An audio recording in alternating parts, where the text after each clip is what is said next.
Knocked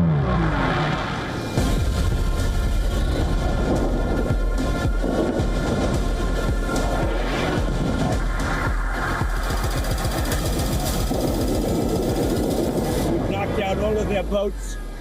They have some missiles, but not very many. I think we're in very good shape. This is a war imposed on us. Transportation of oil has been slowed down because of the attacks and aggression made by Israelis and Americans against us.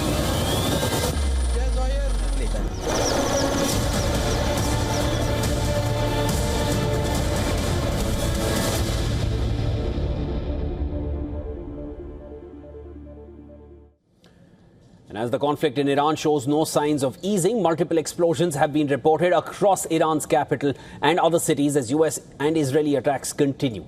In the latest, Iraq has shut down oil port operations after the deadly attacks on 2 foreign oil tankers. More than 50 crew members, they were rescued after the attack on tankers. The Iranian President Masoud Pezeshkian has outlined 3 conditions to end the war: recognition of Tehran's legitimate rights, payment of reparations, and firm international guarantees against future aggression. Now, doubling down on this, Iran's Parliament Speaker Mohammad Bagher Ghalibaf, he warned that Tehran will abandon all restraint if the United States and Israel attack any of its islands in the Gulf. Now, while it was not immediately clear which islands he was referring to, a recent Axios report cited US officials saying that capturing Karg was on the table. Despite weeks of strikes on Iran, Karg Island, Iran's main oil export hub, has remained largely untouched. Meanwhile, the Israeli army claimed that it had struck a site in Iran that it claimed was being used to develop nuclear weapons. The site in question here refers to the Al-Khan compound, a facility in Parchin, southeast of Tehran.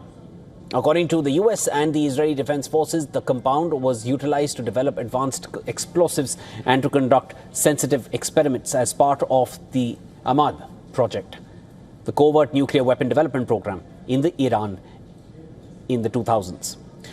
US CENTCOM even released new visuals of strikes targeting the Iranian Air Force. The footage comes as US President Donald Trump claims Tehran is nearing defeat.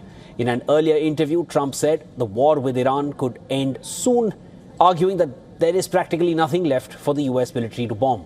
His remarks coincided with that of Israeli Defense Minister Israel Katz that suggested the timeline for ending the war, which remains open-ended even now. As latest satellite imagery now shows damage to 17 US military and air defense sites, including the Al Udeid Air Base in Qatar, Ali Al Salim Air Base and Camp in Kuwait, and the US Navy's 5th Fleet headquarters in Bahrain. Now, the images also reveal damage to air defense radar systems and communications infrastructure, with some damages estimated at hundreds of millions of dollars.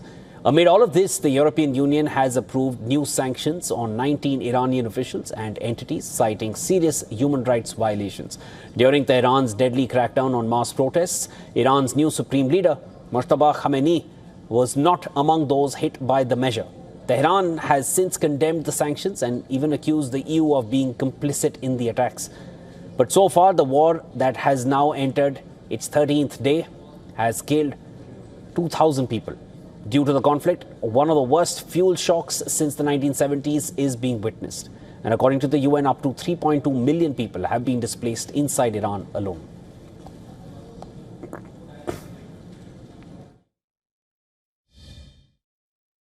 This neighborhood is made up of luxury high-rises, but since the latest conflict between Hezbollah and Israel kicked off 10 days ago, many displaced people with nowhere to go pitched tents along the seaside promenade, and many others slept on the streets or in their cars in this area, which is far from where all the fighting is taking place. It is unclear what the intended target of the strike was, but this is Israel's 3rd attack in central Beirut, and when Israel comments on its strikes without warning, it often says it's targeting Iranian Revolutionary Guards or Hezbollah members. Over 600 people in Lebanon have been killed so far, and over 800,000 have been displaced because of the ongoing fighting. And even though many people were frustrated that they can't find a place to stay, they had hoped that at least being in the heart of Beirut would keep them and their families safe. And now they are no longer sure.